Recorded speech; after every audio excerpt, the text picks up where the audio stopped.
Hey squad, and welcome to Conversations with Coaches. I'm your host Rebecca, and today we have Kathryn and Renier from Paqarina Life. Said that right? Paqarina. Paqarina Life, we love it. Teaching self-love practices to powerful female entrepreneurs with 40 plus years of personal development experience between them. I can think of no one more qualified at this point. And their work is a practice of acceptance and presence through a formula for releasing the root cause and the mental and emotional blocks that interrupt natural peace, abundance, and the flow of love that we are. And today they help female entrepreneurs in their self-love journey, in their way to epic relationships, radiant health, and radical abundance in 90 days. Oh my days. Imagine if your life was totally dramatically changed in 90 days. How wonderful. So thank you so much for both being here today. Thank you, Rebecca. Thank you for having us. It's wonderful to be here and super excited to be part of your journey too. So thank you so much. Oh, no, not at all. Thank you so much for being here. And I think it is just so clear that self-love is your expertise. So with that, I would love to know what sparked your individual self-love journeys to get you to where you are. Sure, I'll go first. So for me, I was one of those really privileged people who grew up with self-development. I went to my first meditation course when I was 5 years old. Both my parents were into it. They were those weird hippies at a time that didn't know what meditation was. And so I've really been exposed to it and done a version of it my entire life. But then I got to a point where I realized that self-development can be a little bit of a tricky thing, because we can develop the self of the ego, or we can develop the true self who's beyond the ego. And I had a couple of smacks in my own life that got me to jolt up and get to the point where I was like, this is actually about loving the true self, not developing the ego itself to be better. And so that's really what sparks my personal self-love journey. Amazing. And I love that. Am I right in thinking that in your programs and in your verbiage, you refer to the ego as the trickster? Yes. Love that. Yes, because he tricks us into seeing ourselves through the eyes of what we are not. Mm-hmm. Absolutely. I love that. Thank you so much for sharing.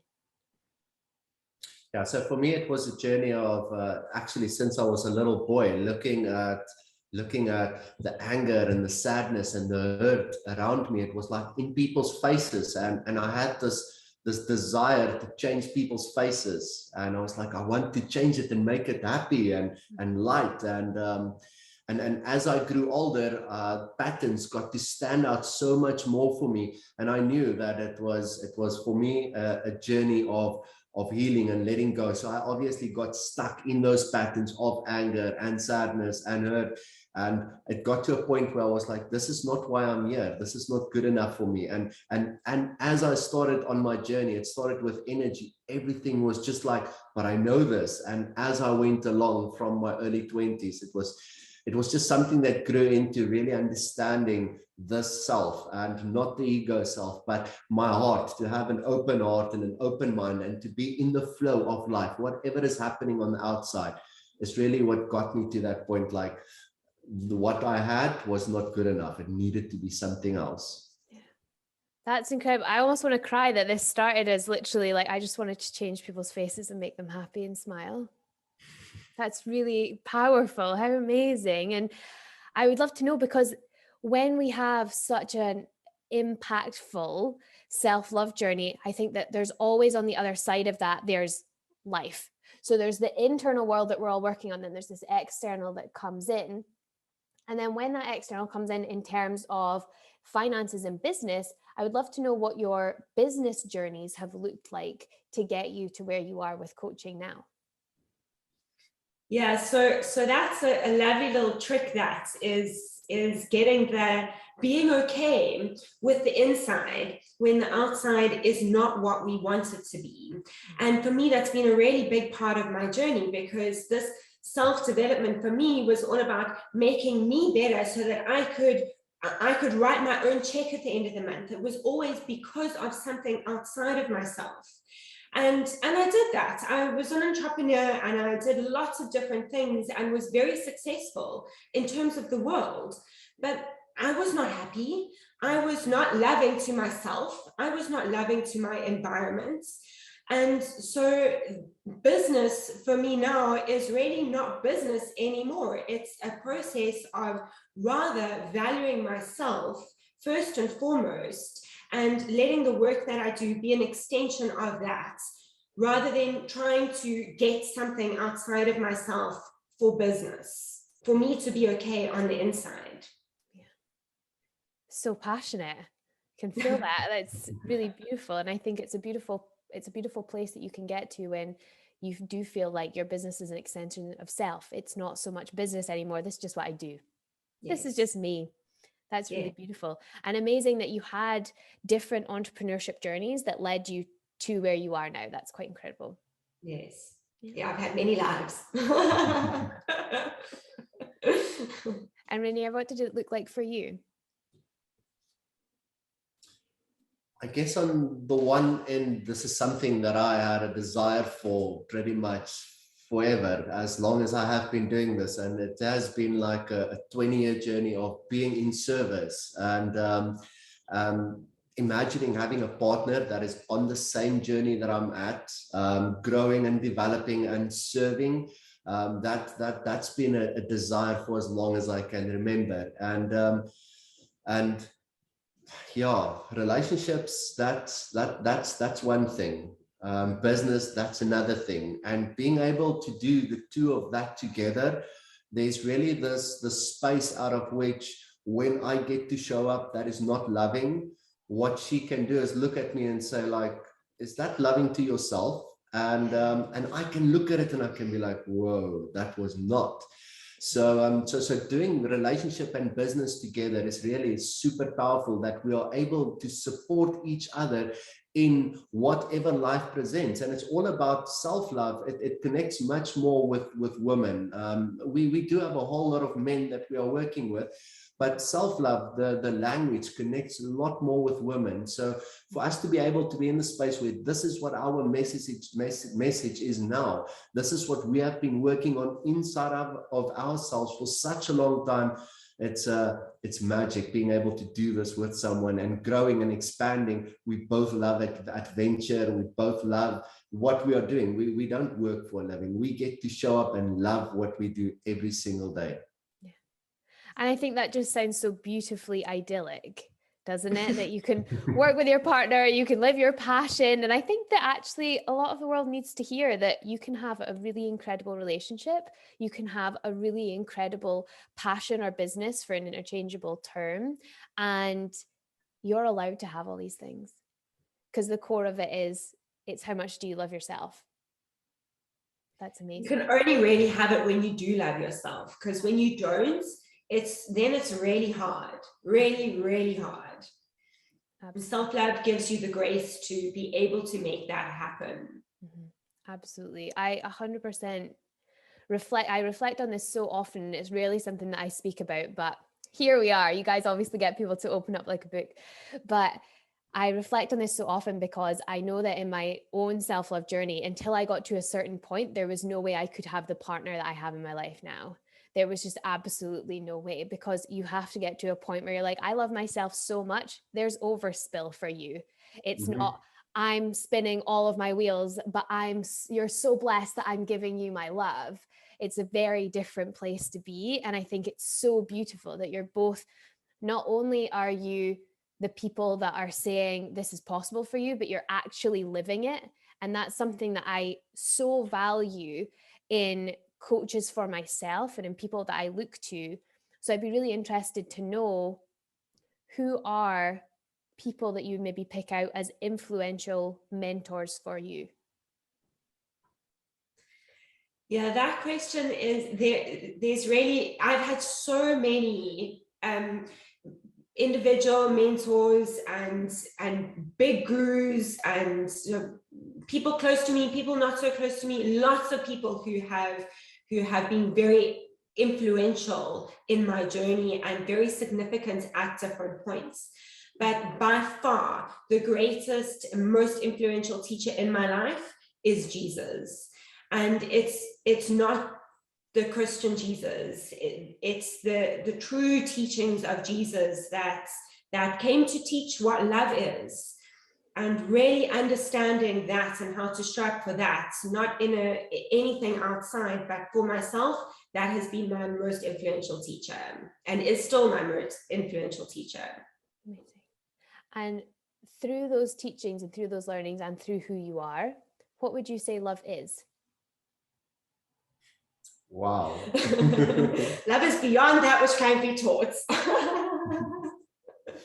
I think that that's actually a beautiful example, because I think that even when I go to tell, a little bit about me and my partner again, but if I go to tell someone how much I love my partner, I can't get enough out. I'm like, he's amazing, he's incredible, he's this, he's that. And I'll keep going because there is no words. I think that what you articulated is that it's so transcendent that it's just a feeling and you can't explain it.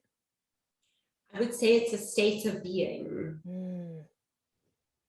So if I would say what is love, where is love? I would say that it is something that cannot be contained. It is something that is inside of us, each and every one of us. And with us experiencing this for ourselves, we have this to share with others. Like you said earlier, it's not like I need to get something. It's just there is so much of that inside of myself, for myself, that it gets to overflow and it just infects everybody. Anybody that comes into this energy field will feel this openness, and it's the open mind, the open heart, and that is the being love. That is it's not doing, it's a being. Mm-hmm.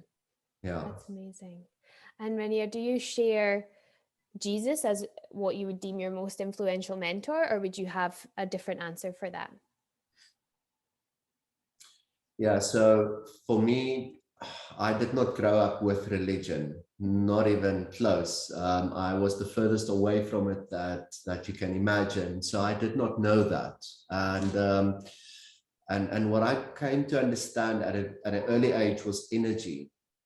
I've studied energy a lot, and that's what I got to connect with, was like seeing energy when it's flowing and when it's not. And then in 2016, this relationship with God happened for the first time. And within that, I still did not know Jesus. And within that, there was the growing to understand, coming from a spiritual point, a spiritual background, coming to understand what is spirituality, what is spirit, and what is the small I, the self-image called Renier. What is the difference between the two? So right now, my greatest teacher is Jesus. Where I came from, I did not know him. Wow, that's amazing. How incredible. So interestingly, we've spoken a lot about love and about self-love and what love is, but are there common misconceptions that people have of yourselves because of what it is that you do? What are some common misunderstandings people would have of you? That I'm always okay. Yes. And I'm not. Yeah, this is a practice. This is something that we show up for every day. It's not easy. It's not easy because we've been doing it for a long time. It's consistently a choice and a practice, right?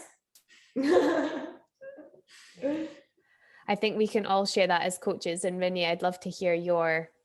Yeah, for me, it's something different. For me, I've not always been like this. I am really super centered and aware of myself, of what it is that I'm feeling. I am very aware of what it is that comes out of myself. I'm very aware of what I put in. So it's not always been like this. This has been practicing this for a period of time where it just became like breathing, yeah. And I think it's interesting because, yes, that practice becomes like breathing, but we all trip up. So it's about like you're saying, like, I'm not okay all the time. Like people think I'm positive all the time. And I'm like, bro, No. Sometimes I like to cry in front of a movie with my sweatpants on and a big bowl of popcorn, and that's okay too. But I think that that's such interesting misconceptions. I think they're misconceptions that many people have in terms of, well, it must be somehow easier because you're just like that. You've always been like that. Whereas it's so beautiful to remind people you have to choose it every single day. Every moment. Yes, absolutely. So what motivates you to then keep going and keep making that choice? Freedom. Like really to be free from everything. And for me, freedom was a big motivator in my life. And I've spoken about how I was chasing it outside of me. So freedom on the outside is money for me. And recognizing that that's not freedom, that it actually brings a lot more heaviness and attachments than not having it. So to really have this deep desire for freedom, that this unrelenting knowing that that is what I want and what I am and what I'm working towards being all the time, that's some powerful motivation. Feel it. Renier, are you the same, or would you answer that differently? Yeah, for me, it would be to my open heart. That's what motivates me. I have lived for a great part of my life with a closed heart, and it's hurtful, it's sore, and I'm so aware of this space that as soon as anything comes to close it, I'm like, whoa, what's this? How do I shift this? And then get my heart to open. So what motivates me is to show up in life with this open heart. That's beautiful. So if these are the things that motivate you, then what would then go on to be your message for the world? The world likes to make stuff so complicated. We all like to make everything so complicated, and we like to put so much pressure on ourselves, and we like to put so much emphasis on the outside and about achieving and getting and creating and so my message would be to be, because it's those moments that give you what you're looking for. It's not the outside, it's the choice of being that now, or wanting to ignore what you are and do something outside, or be that now. Amazing. What's yours? Everything happens in an instant. Yeah. I think both of those complement each other so well also. It's like it happens in an instant to consciously choose to be. You guys are good. So for you both in your journey, what would be your next steps, would you say? Just to continue to show up for myself and to continue to bring awareness to when I'm not okay, the subtleness, because at the point where when the world outside me knows I've missed a whole lot of cues myself. So to take responsibility for that and to be that for myself, and the extension of that in our business will be there. But it's really for me. What's yours?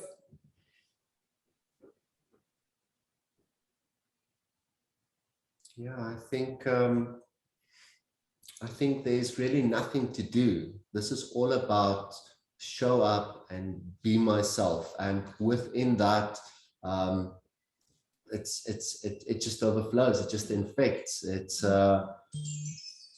I would say that it's not chasing something. It's beautiful to see how exactly what need to show up in the right moment shows up, and this has been something totally different prior to COVID.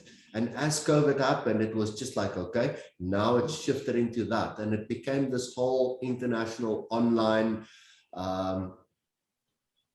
business that we just get to reach so much more and share and add so much more value, that this is just amazing to be this. Mm-hmm. Incredible.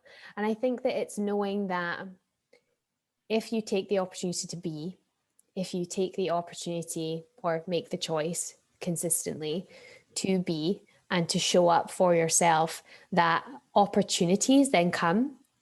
And whether you see it as an opportunity, grace from God or Jesus or whomever you deem, it's because you have honored the self first. That's amazing. Thank you so much. So before we end, we've got two little things. So first of all, where can people find you? I will link everything in the description, but where's your preferred method of people finding you, and how can you help people? So we are very active on Facebook. We have a Facebook community called Self-Love Practices. So you can look us up there. You can DM either one of us through Facebook, or we've got an Instagram account, Paqarina.life. We're on YouTube, Paqarina.life. And our website is Paqarina.life. Very consistent. We love that. Amazing. So before you both go, are you up for a quick fire round of questions? Totally. All right. So first of all, what are you reading right now? A Course in Miracles. The same. Yeah. A Course in Miracles. Course in Miracles. Oh my gosh. It is a read and a half, but it's wonderful.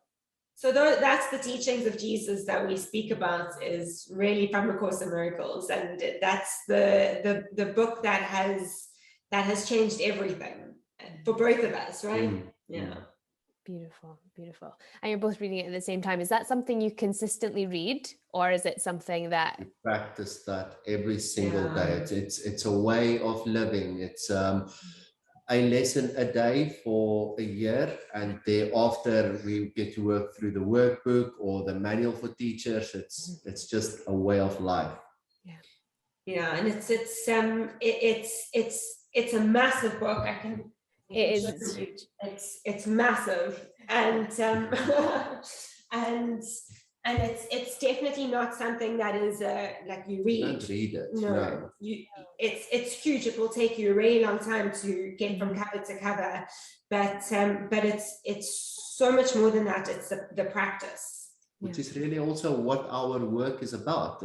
We're not teaching anybody anything they don't know. We really help them get back to a point where they remember.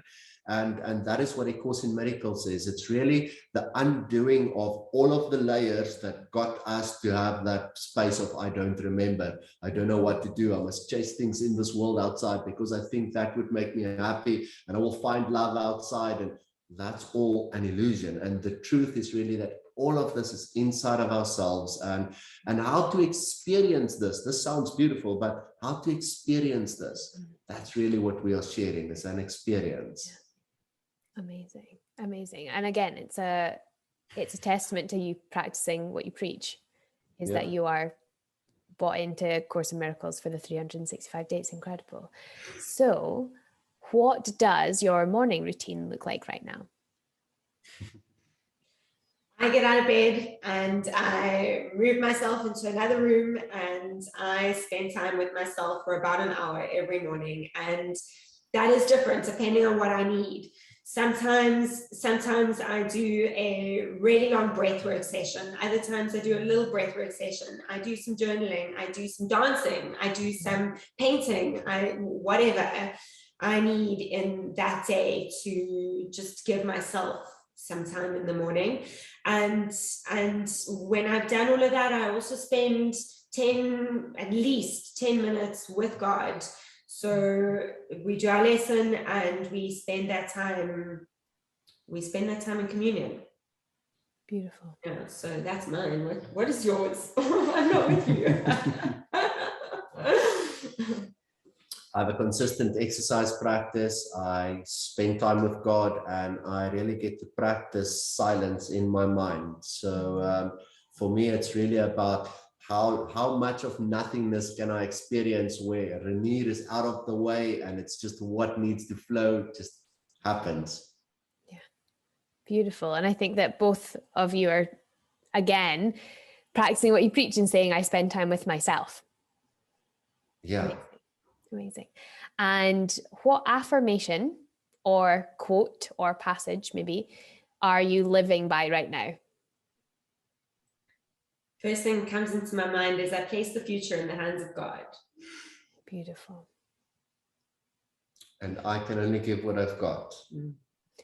Oh, okay, that one hits. All right, guys. Well, thank you so much for sharing with us today. Was there any last minute things that you wanted to share or speak about?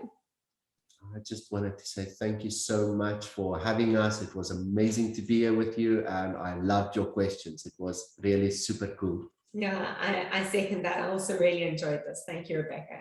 Oh, wonderful. Thank you so much, guys. And if you do want to connect with Kathryn and Renier, all their information is in the description.